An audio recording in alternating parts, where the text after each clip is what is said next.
Hey, you there. Thank you for watching, and welcome to Forge Lines Forever. Today, I have a 2v2 custom match here. It is a tournament match that happened a couple of weeks ago on the map FAF SPARTIATE. So let's go ahead and introduce our teams and our players, starting off with Team 1 in the north, ending with Team 2 in the south. Starting off with Team 1's Wi-Fi at the 12 o'clock position here in Ruby Red. He is a UEF, and he is a 2300. To his west, we have as a Cybran in Tropical Ocean Blue, Toka as a 1600. And so Team 1 side of the map, they have a UEF and a Cybran. No Aeon, no Seraphim for Team 1. And on Team 2 side of the map, starting off with Neutron at the 6 o'clock position, he is a Cybran in Batman Gray as an 1800. And to his east is Blinchick as a Cybran as well in Regal Purple as a 1900. He is the highest rated player on his team, and Wi-Fi is the highest rated player on his team and in the game overall. So Team 2 side of the map is only comprised of Cybrans, so no UEF, no Aeon, no Seraphim, which means for the entirety of the match there are no Aeon and no Seraphim players here. Apologies to those Lords of the Princess, and apologies to those who arrive late but love to make grand entrances. Hopefully you will enjoy the game nonetheless. And again, shout out to the person who sent me the set of replays for this tournament. I saw the list, reviewed them a little bit, and then saw this one, made sure that obviously there were no desyncs and that sort of thing, and found it very enjoyable. So hopefully you will find it enjoyable as well. Let's go ahead and see what's outbound here from Team 2's Blinchick. He's sending a group of moles and some labs outbound to start to harass the expansionary efforts of Wi-Fi in the north. And again, it is a outlier player set for Team 1 versus more of the median set in terms of rating. The 2316 versus 18 and 19. So we'll see if that plays into a bit as well. It's also a 10 by 10 kilometer map, so it's not a 20 by 20, and it also is a named map as well. So this was created by somebody. Well, I guess if you generate using the map, I guess you kind of create your own map. But anyway, this is one of those maps that's like listed. It's named. That's probably the better way to put it. And there is a decent amount of mexes to grab here. It looks like it's actually a 5v5 map with the 4 mexes for each of the starting locations. But these players have decided to play it on a 2v2 basis. And those units outbound are able to harass a couple of engineers. The comm of Wi-Fi comes out, squashes the first group. The second group still being annoying here for Wi-Fi to deal with. Counter units outbound here. This time it is a mole and a mantis, so a little bit more firepower. And Neutron doing the exact same thing with his mantis and his mole. So trying to gain intel on the other side of the map here. Expansionary efforts already being established here for both of these teams.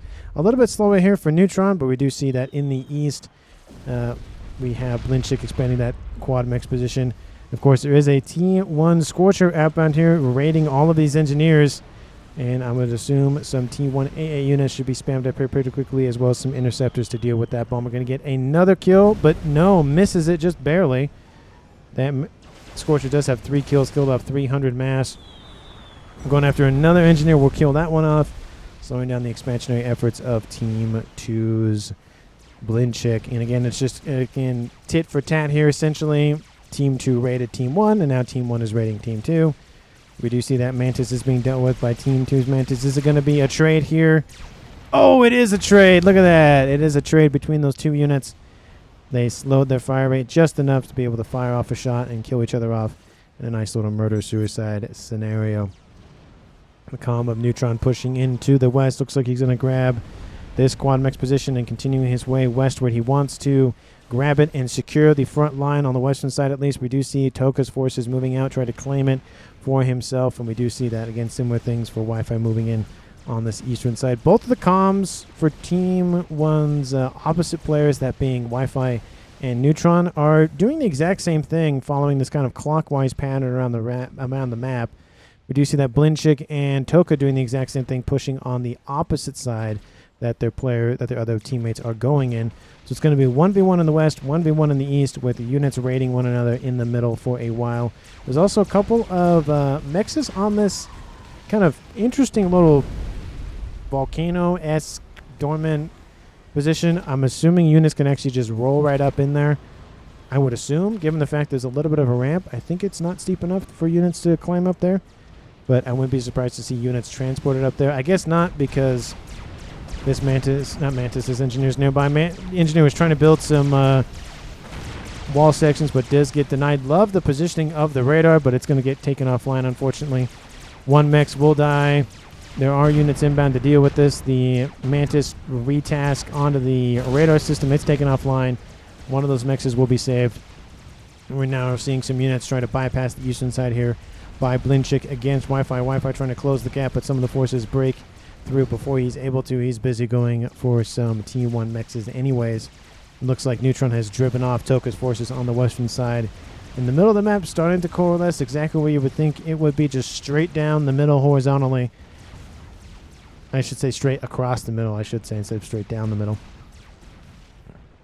Not the best in English, even though it is my first language.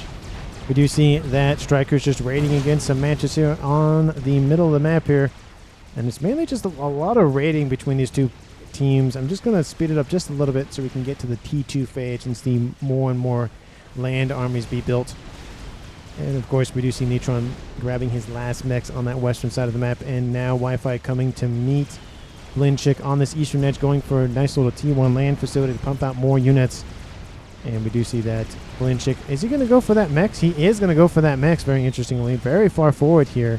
He is grabbing that set of mexes, and then that set of mexes here pretty shortly as well. Gun speeding range has been started almost simultaneously between these two players on the western side. The one for Toka will finish before Neutron, and he's sending his forces out to either delay advancement or just, again, harass. Units are now inbound here for Team 2's Neutron as well to, again, deal with this incoming threat.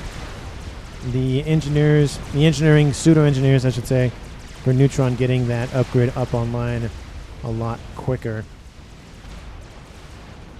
I wish that the little messages of like how far the gun upgrade is along does not turn off when I essentially go to one of the teams, because now it should, yeah, it pops off the one for Toka if I switch to that other team. I don't know if it's just a setting or something, or it's just the way that the game operates, but it's a little annoying sometimes, but it doesn't happen all the time, just only when I switch to, again, one team's view or the other.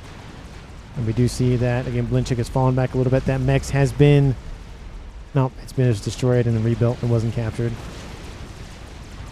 And we have some supporting units outbound for Toka, trying to, again, establish a front line in Team 2's territory. A couple of units try to break through. One mole does, but I think that engineer is going to just reclaim that, I assume. Yep, and there it goes. And there it goes. Gun speeding range has been started for Blinchik on the eastern side.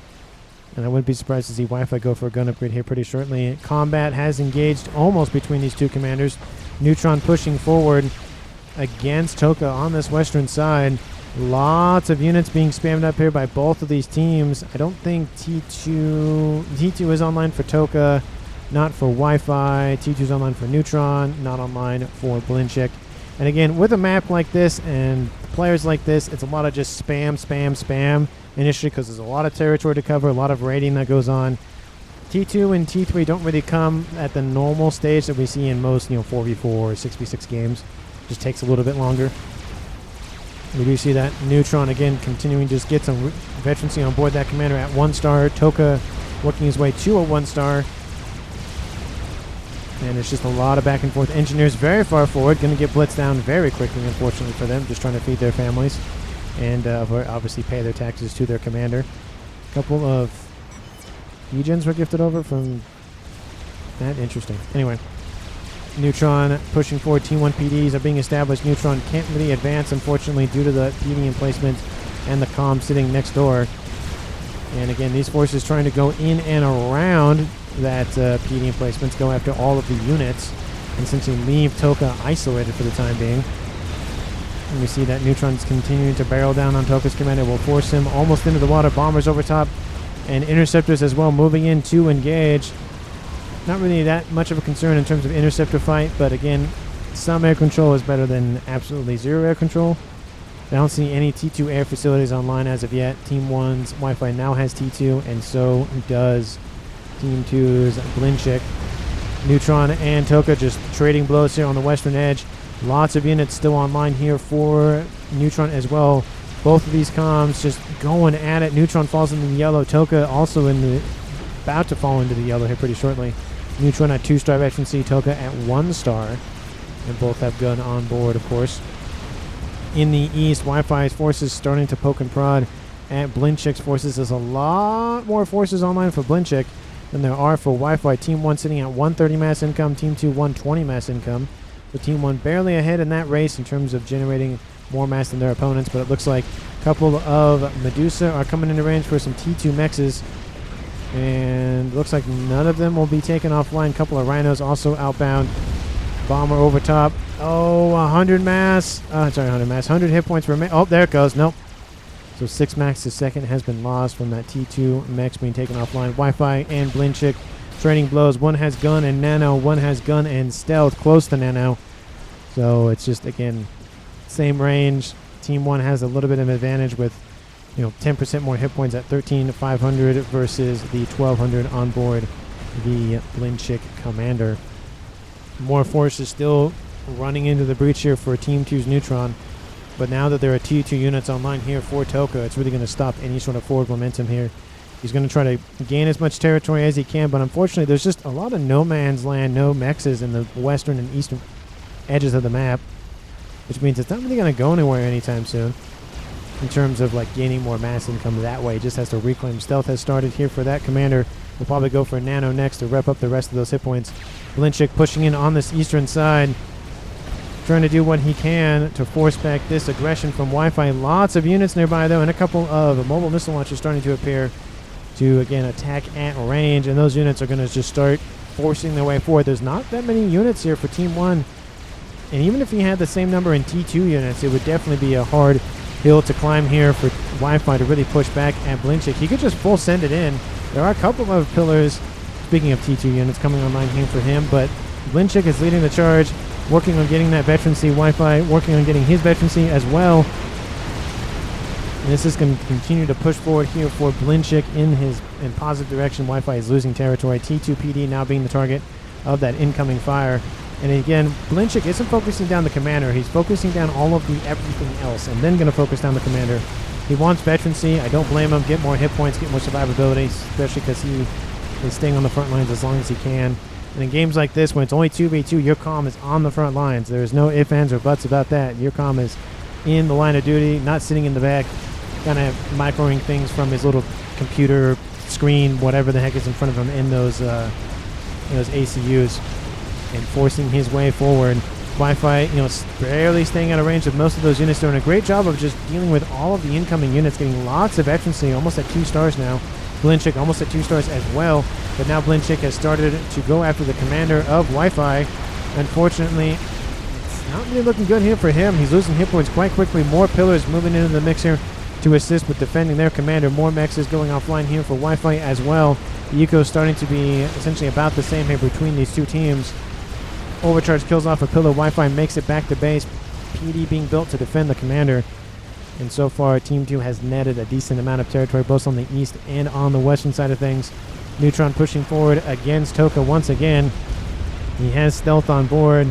He probably should go for nano at this point, which I think he did, but then he stopped.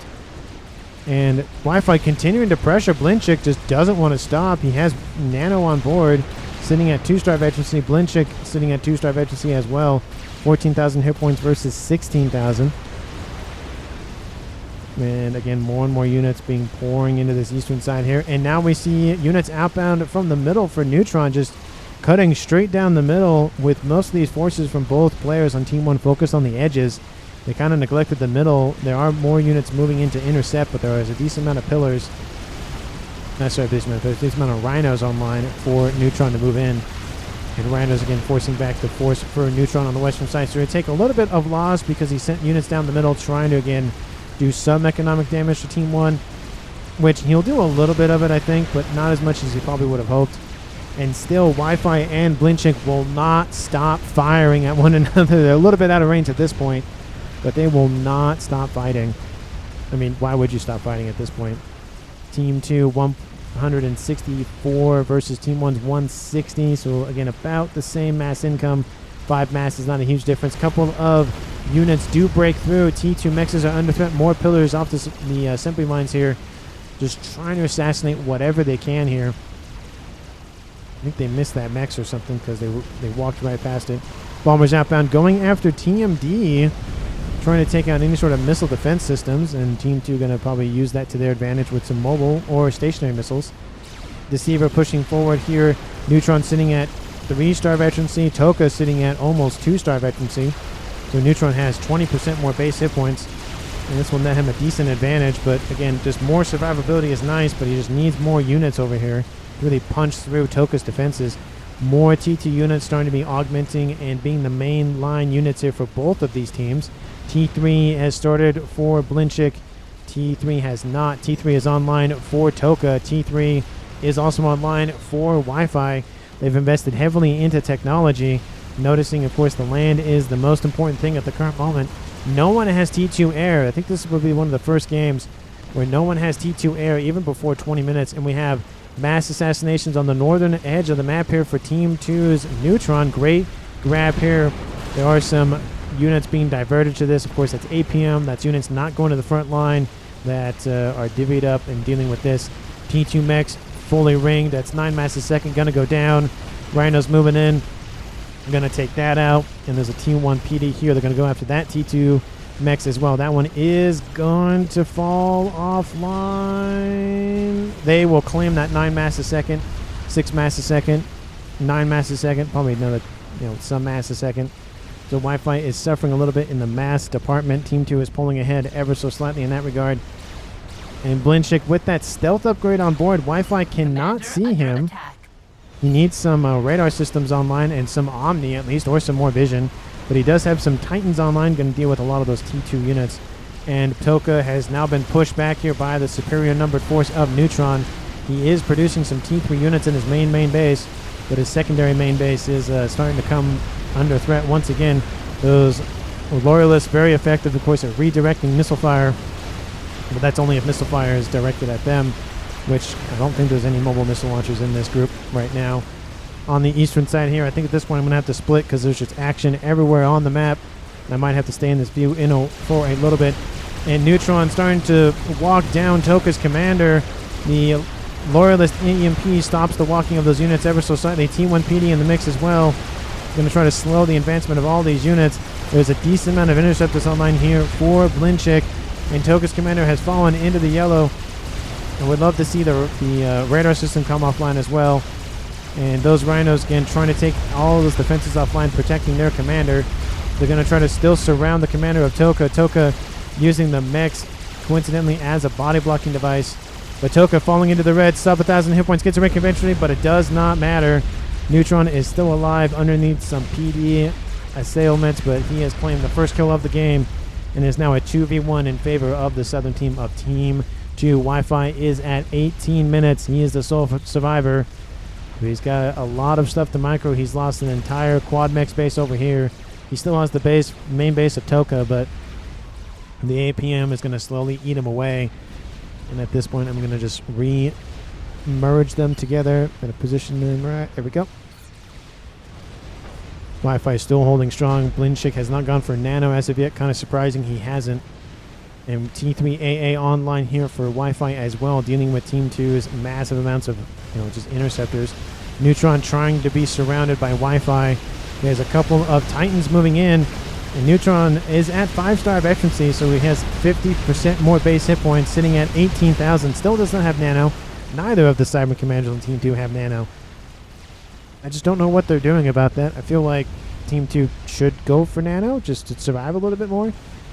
I mean, some of them have dropped into the yellow. No reds yet, but at least the yellow. You would feel like they would go for that, but maybe they just have other issues. In terms of ecos right now, at 19.5 minutes, Team 1 sitting at 165. Team 2 at 230, so that's 65 mass more for Team 2 versus Team 1. Let me know down in the comments who you think is going to currently win this game at 19 minutes and 45 seconds on the clock. Thank you so much for watching to this point in the video. And again, like the video and subscribe to the channel if you haven't done so already. And help the YouTube algorithm care about each and every one of my videos, because the more YouTube thinks that these videos are worth knowing about, the more people will see them, the more people will get introduced to FAF, and hopefully the bigger the player base becomes and all of that sort of thing. Wi-Fi is, of course, now being forced back by Blinchik. He's fallen into the yellow. He'll get back into the green very quickly, though, because of his Nano. We do see some support outbound from Blinchik as well on the weaker side of the western side here for Team 1's Wi-Fi. I'll just say Wi-Fi at this point. Team 1 PD hastily being built, as well as T3 bricks to try to hold off this threat. There's a lot of T2 Team 1 units inbound. These loyalists have been divvied over to Neutron, so we can micro them a lot better. Love to see that tactic, so the APM is not spent over here, where Neutron can easily spend them over here. It looks like interceptors have also been transferred over as well. And a lot of PD has been built. It will force back this army quite significantly and kill most of it off. And not a lot of economic damage has been done to this base. And Neutron's still just trying to do what he can to annoy Wi-Fi as much as possible. How's his power reserves doing? He's doing perfectly fine. So no issues there. We see engineers already on station scooping up mass and as well getting more facilities to pump out even more engineers. Wi-Fi is having some success in forcing back Blinchik on this eastern side though. So slowly but surely it's starting to essentially clockwise shift the game. So instead of the middle of the map line being here, the middle of the map line will probably be about here if Wi-Fi continues to push against Blinchik. And Neutron's still just trying to do whatever he can to keep Team 1's Wi-Fi's attention over here, away from Blinchik. So that means, again, more APM means more actions, which means greater control, which means ability to, again, annoy your opponent even more. Poke and prod them, death by 1,000 cuts, that sort of thing. T3 land online for both of these players. And T2 air also online. Neutron could try to go for a assassination attempt against Wi-Fi, considering that's the only remaining player on Team 1. That is the downside with 2v2s, is that once one comm dies, it is just assassination game, because regardless of what happens, either the base gets destroyed or the comm gets destroyed. Same result. Toko still holding strong, getting spam facilities up as much as he can. T3 bricks online as well. And then it's just back and forth. These players are not giving up any territory without a fight. Units inbound from Wi-Fi cutting west, going around the emplacement here for Blinchik, opening the door for him to go fully engaged with just Wi-Fi's commander. But there are Percys online now augmenting those forces, so he has to be very careful with how far he pushes in. And now we have roaming units of Titans as well here for Wi-Fi to just annoy and just constantly poke and prod at Wi-Fi. Neutron has fallen back to avoid some sort of snipe attempt on the ground. It will leave Team 1 the ability to re-expand out to this position on the western side. But the mass generation game is still favoring Team 2 quite significantly at about 60 to 70 mass a second. Blinchik has some TMD and some, it's PD online, very interestingly. He's going for T2 air as well. And Corsairs are being built up as we speak here for Neutron as well. So a sniper attempt, like I said, is possible. And bricks move in. There is one Percy in the mix, but there are a lot more bricks. And we see some Titans. We did see some over here to the north. Looks like some of them did get out of range of that comm. But this force does get destroyed. A little bit of mass for Team 2 to scoop up. It's better than nothing, especially with the just minimal amount of mass on the field. Currently 28,000 is sitting on the map. Some mechs still are offline even in the middle of the map, and even, you know, they're being re-expanded out on the northern edge. I'm kind of surprised that Team 2's Neutron doesn't just send some bricks over and just kind of, again, mass assassinate all of these mexes, but and he's probably busy trying to defend himself and his front line on the western side. T2 artillery being built to, again, continuously force back Blinchik on this eastern side. T2 air online going for a transport. I wonder if he's going to ferry units across the map. And more Corsairs being built. He's actually going to go for T3 air, so he is going for Corsairs. Usually in most of the games I cast, I see ASFs well before 24 minutes, so it's kind of weird to not say ASFs. T3 air also being built by Wi-Fi. And he notices that he needs some more air per hour, so he's going to be blocked out, or the sky's going to be blotted out by either Corsairs or ASFs or bombers or whatever the case may be. Love to see some parashields here for Team 1. He's the only one that has these parashields, because Team 2 does not have them as the Cybrans. That's one of the only unit types they don't have. Of course, they have Team 1 gunships, so that's also annoying, but that's a different story in of itself. And this will again force back this grouping of Perseus. But getting a large group of Perseus here together for Team 1 is going to be devastating. Lots of firepower on board those things. Those are my favorite T3 unit. I think they're the best T3 unit in the game. So I'm a little biased if I think they're the best, even though I also think that they are my favorite, but that's here nor there. T3 Air is also coming online here for Neutron. So both of these players going to get T3 Air as well. That means strap bombers, ASFs, gunships, of course. We have missile launchers. Actually, no, that's artillery, sorry. Keep thinking that's mobile missile launchers, but they're artillery. Starting shield says Wi-Fi. Toka, because it's being reiterated to Toka, of course, because he is now an observer. And that Brick Force is still pushing in. It's going to go after Wi-Fi's commander. I think that shield is going to be denied. If he needs to retreat, he needs to retreat right now. Because there's even more forces moving in from the south there for Blinchik, and this is just going to coalesce around that commander. There's a lot of T3 units in the mix here. Wi-Fi needs to get the heck out of here, or he is done and dusted. Wi-Fi cancels the gun upgrade, but there's a lot of units surrounding Team 2's forces on this western edge. And Wi-Fi is just going to continue to just pull these units into his little trap that kind of just so happened to happen. Artillery going to be taken offline. Wi-Fi's commander is being focused down. He will get out of range of all those units, though, with some parashields assisting him. And all these units here for Team 2's Blinchik. Oh, Wi-Fi gets a rank eventually at the last moment. He was in the red. Oh, he needs to keep moving. Overcharge kills off another. I think he killed off one of his own units, I think. Wi-Fi, 3,000 hit points and falling, but the units have dealt with most of the units here from Team 2. All those Perseus moving in. Wi-Fi dropped to 2,500 hit points. That Nano is really one of the only things that saved him there. And Team 2 almost got the confirmed kill.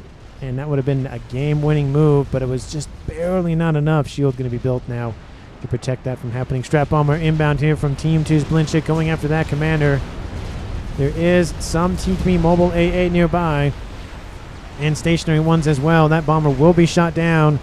That's 1,000 mass that Team 1 can scoop up, or Wi-Fi, I should say, should scoop up, considering he's the only player remaining on Team 1. Neutron over here in the west hanging out in a pond, cooling off. And again, Bricks just poking and prodding at that force from Wi-Fi. TMD is going to be definitely needed here for Team 2's Blinchik with all of those missiles being fired by the Spearhead platforms. You can hear the blapping, the zapping of those missiles, but it's just devastating over here on this eastern side without all that TMD and shields. We have more Perseus and Titans on this western side here, essentially boxing out any sort of avenue of attack for Neutron. And I feel like if Neutron had noticed what was going on, maybe he could have sent forces over here to kill off Wi-Fi, but he was far out of position. He needs his own defenses on that side of the map anyways. T3 artillery online to force back this group of mobile units, in terms of mobile missile platforms. I don't see any flapjacks in here. I think it's just T3 spearheads. Yeah, it's just T3 spearheads. And this secondary base here for Blinchik is being taken offline. He's building more and more strat bombers. What is his teammate doing? He's building gunships. So one is building gunships, one is building bombers. Percy got landed back here, possibly? I would assume. I don't see the transport anywhere, so possibly not. But units moving in front of the pond. Bomber inbound. There's a lot of flak, and T3AA almost kills off the bomber. Gonna get another bomb off, but that's gonna kill him off right there. Kills off a couple of units in that mix, and a Percy as well. That being with the addition of those units, but 4 mexes are taken offline for Blinchik. Mass income now in favor of Team 1's Wi-Fi.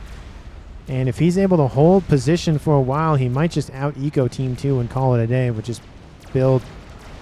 I feel like the first player to build an experimental might win the game. It's going to be close, but I feel like if one player builds an experimental first, it might be it. We'll just have to see if one player on either team goes for that. I think the only player that would go for that would be the Fat Boy and just punch everything apart with that just constant fire rate of the nonsense that is the Fat Boy. Artillery emplacements on board those giant wheels, or treads. I'm going to slow it down a little bit here for now. I'm going to speed it up once again. And it looks like an attack might be mounting here for Neutron on this western side. And Wi-Fi still wants to hold position. I don't blame him. He has Team 2 on the back foot, at least on the eastern side, who he wants to keep that advantage, well, to himself, or keep it for himself, or whatever the phrase is. Bricks moving in to cake after bricks. It's just going to be an advantage here for Team 2's Neutron, given the amount of bricks online and moving into position. We see units now trying to, again, shadow where the units here from Wi-Fi are moving in. His T3 air facility is online, producing those strap bombers. I think he switched over to just engineer production, get more build power online, upgrading his mechs as we speak. And we see Bricks now moving in to intercept this group of mobile missile launchers and gunships outbound, going after those missiles first.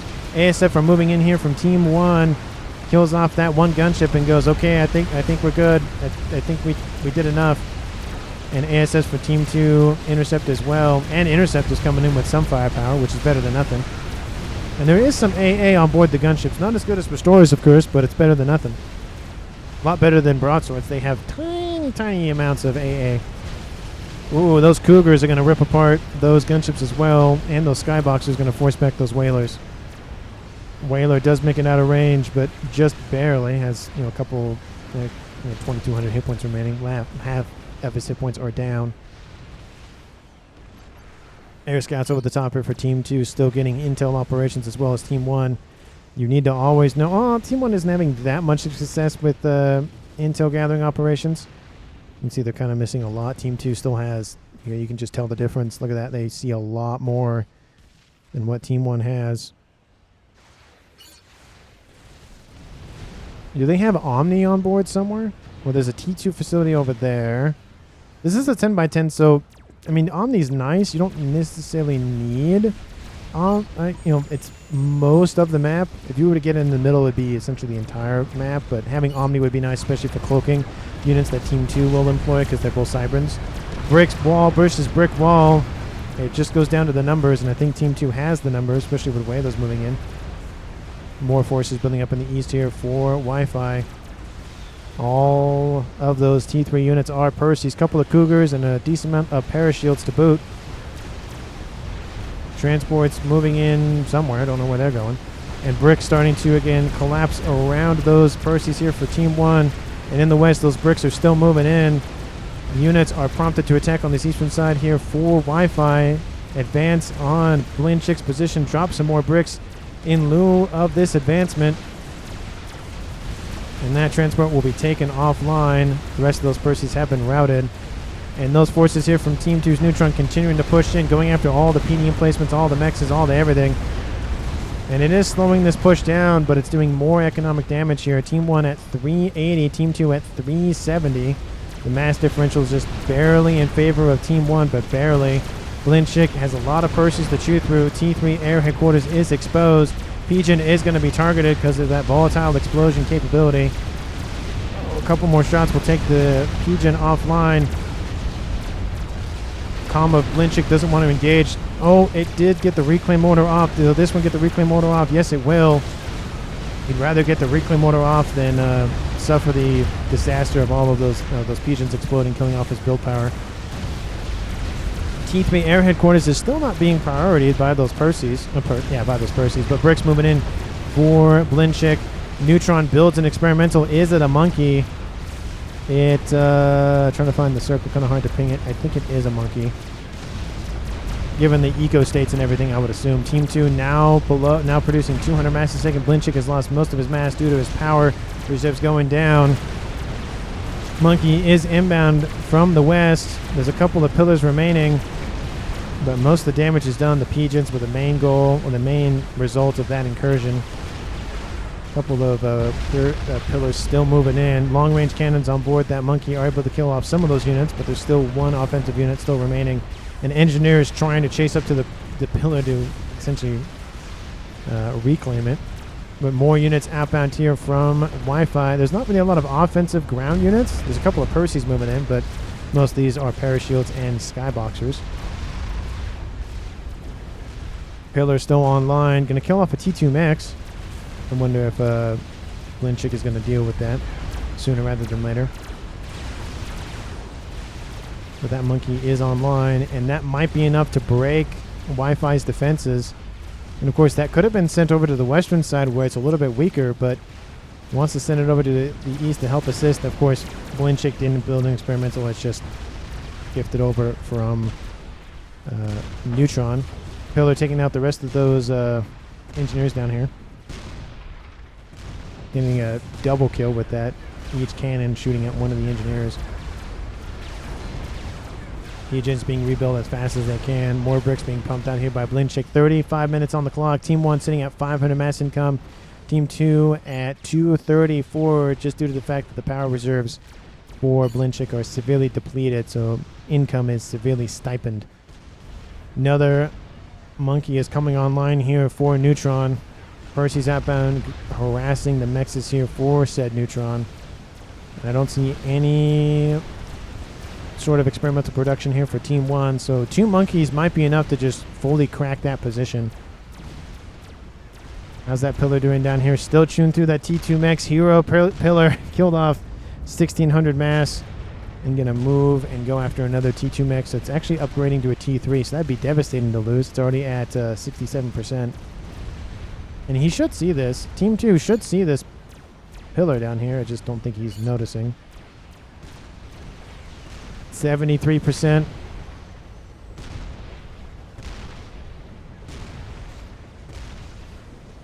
It's going to be close to finishing. I don't think it will finish the upgrade, but I kind of want to split it just so that I can watch just the pillar kill off the Mechs.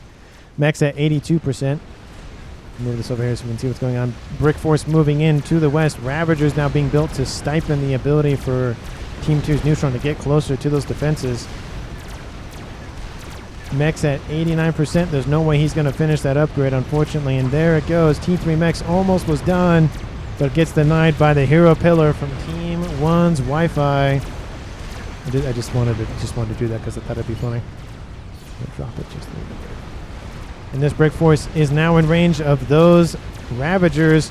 They will kill off the PD emplacements, at least the T3, or at least most of the T3s, but shield is back online. T1 bombers over top, slowly reducing those hit points, and counter bricks online as well for Wi-Fi. It only will go one way in that regard. Now is that Monkey Lord doing its now constructed once more, and that pillar is now reclaimed. Transport laden with a brick is like, okay, I'm done dealing with this. Killed off, hey, 2 Mexes. That's 18 mass a second plus the one that was going to upgrade the T3, so we'll call it 33 mass a second technically, given the cancellation of the upgrade. Forced cancellation, I should say. 37 minutes on the clock. And Team 1 sitting at 630 mass income. Team 2 at 430. And all of that under control of Wi-Fi for Team 1 at least. More and more ASF being built. How's the ASF count here between both teams? Wi-Fi sitting at 23 ASFs. Team 2's Neutron sitting at 9. 9. So Team 1 has the air advantage. No dominance by any means, but at least an advantage at a minimum. Where is that second monkey going? It is going westward, going to, again, assault the base. There's a lot of T3 units, both Percy's and Bricks, and that's going to be a tough wall to chew through. At this point, I'm going to speed it up to +2. I feel like that's kind of warranted at this point. There's a lot of just nothing going on in the middle of the map here specifically. Nice detachment of Percy's with a Cougar, but not really a whole lot remaining. Monkey Lord looks like it's going to go after that group of units, and the Monkey Lord actually going to group up to one another, at least in some degree. Percy's charging the advance, and looks like the Monkey Lord will fall back. There's an incoming threat here from a large group of forces here for Team 1's Wi-Fi, charging against those bricks in the south. This monkey moving in. This monkey looks like it's going to turn around. It should actually move into intercept, but it's also worried about an attack in the west as well. Wi-Fi launching a dual-pronged attack on Team 2's bases. Missile launchers online, trying to, again, poke and prod at the defenses. Doing a great job of that. There's a lot of Percy's in this mix against one little Monkey Lord. And it looks like that order to retreat has been given by Wi-Fi's forces, and that's going to take off the shields and allow that Monkey Lord to get even closer to those Percy's. Percy's going to stop moving, and in the west, Monkey Lord is starting to intercept. It's mainly comprised of mainline units, being the Brick and the Percy. Wi-Fi builds an experimental. Is it a Fat Boy? Yes, it is, and that is going to be huge for him, being able to attack significantly at range with that thing. Oh, I was like, what the heck was that? Was that a stationary missile launcher? No, it was a mobile one, just because of the huge arc that those missiles do employ. And that Fat Boy is going to slowly make it to the front line. Going to go to the eastern side, of course, because one side is mostly Cybran, one side is mostly UEF. And that Fat Boy now in range of that monkey. Going to have to retreat because of that. Looks like air being expanded out once again by Neutron. Still having a hard trouble of taking out that 1T1 mech. Oh, there it goes. Never mind. That Demolisher took it out quite easily. That boy in the middle of the map here. Great positioning, of course. Able to affect a huge section of the map here. Even given, of course, it is a 10 by 10 map. That is a large section of it. I wonder what that large yellow circle is. Because it's not amphibian, not volatile, not air staging. I don't know what that large circle is for. But, anyway. Monkey Lord has retreated, and Fat Boy Artillery is starting to rain in on that positioning here for Blinchik. This might be the move that Team 1's Wi-Fi needs to win the game. He's moving most of his forces into this one push. Looks like it's going to be a final push. I think, in my opinion, if Wi-Fi loses this push, it might not work out for him with the mass that he's dropping on Team 2's doorstep. Monkey Lord trying to just draw the attention of the Fat Boy, but it's now in the yellow. High yellows, but it's still in the yellow. The shielding is not strong for this Cybran player of Blinchik, and his facilities are being taken offline quite quickly. TMD and some T3AA and some artillery being built. And that Monkey Lord is going to engage. Gunships are inbound from the east just to take out a couple of forces. And that Monkey Lord is going to try to get as close to that Fat Boy as possible. Fat Boy has actually lost most of its shielding. And I'm going to slow it down to 0 because, well, why not? Percy's, one-star veterancy on board. A couple more shots will do the Monkey Lord in. 1,100 hit points remaining. One more shot. There it goes. And that Fat Boy will be forced back. T3 artillery able to hit at the Fat Boy. Or T2 artillery, one or the other. They look pretty much the same, to be honest with you, in terms of the yellow dot. But looks like the force does outnumber Team 2's defenses. And there, I guess there are a couple of Gunters over there to the west. The Fat Boy, it's losing its pair of shields. Another volley is inbound. And there goes the Fat Boy. He is gone. He's kind of in the middle, and there already are engineers stationed nearby to scoop up the reclaim. Great thinking here for Wi-Fi. T3 air facility that should have been taken offline sooner by this attack. Well, the attack earlier is right in front of these units. They're just like, yeah, we're just ignoring the staging facility and whatnot, that facility, because why not? Don't really need to worry about it. Monkey Lord moving in to assist. Attack in the west starting to collapse Neutron's forces. And this two-pronged attack has worked quite significantly. Monkey Lord is inbound. There's a decent amount of Percies remaining. I don't know if they can one-tap him, but it'd be pretty close. One veterancy now on board that Monkey Lord. Blinchik's base is being taken offline. 900 mass income for Team 1. Team 2 sitting at 700. It's dropping, obviously. Percy's now redirecting all of their fire on the Monkey Lord. Monkey Lord needs to move up. The Percy's will outrange it. Its main cannon. SMD was also built by Blinchik. And more forces are inbound to deal with the remaining defenses for Blinchik on that eastern side. Oh, if the Monkey Lord had moved forward a little bit sooner, it might have been enough. Another one's going to be taken offline. Another one's going to be taken offline. The Monkey Lord is defeated. 3 Percies remain. And a couple of forces to boot as well. Another Monkey Lord online, being diverted probably to the east, I would assume. Also intercepting this Brick and Percy from Wi-Fi. Blinchik holding on, building Team 1 PD as fast as he can. Overcharging also the remaining of these units. There's a lot of reclaim on this side of the map here for Team 2. But on the western side here for Wi-Fi, he's collapsing on Neutron's base. This is his secondary base, at least. Or one of his 2 secondary bases, I should say. And it is not looking good here for Team 2, excuse me.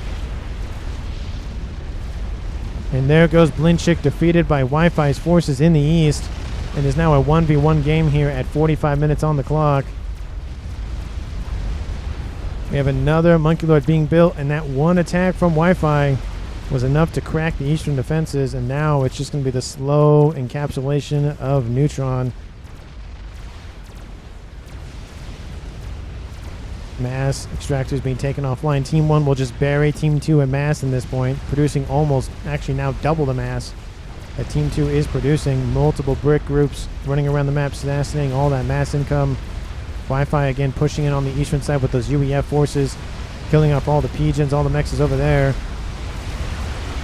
And another Monkey Lord is online, but I don't think it's going to be enough. Brick's able to deal, and Percy's able to deal with that Monkey Lord that he built just a couple of minutes sooner. Another Percy group going to be taken offline by this Monkey Lord, but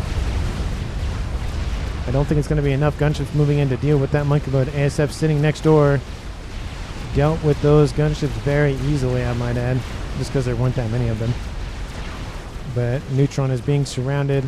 Wi-Fi's in the water. The time that Team 2 could have won was that attempted assassination on Wi-Fi, but that's just it. You can see units now in completely surrounding, getting in behind the main base for Neutron. The game is over for him. It was a good match between these two teams, but Team 1 eked it out just that much more. It made the difference. Percy's OP. I love the Percy. They are the best T3 unit. Look at that. Just outranging that Monkey Lord main cannon. That is it. Neutron's going to go up in a blaze of glory. ASF sitting here being ripped apart by those bricks, and Team 2 surrenders. Team 1 wins the game. 47 minutes, 48 minutes on the clock. Wi-Fi is the MVP of the game, being the sole survivor of the game, and just due to the fact that he did a great job with what he had. I mean, there was a period of time where he almost died, but he came back with a vengeance. And again, thank you so much for watching to this point in the video. If you haven't done so already, like the video and subscribe to the channel. Thank you so very much for watching to the end of the video, and I will see all of you in the next one.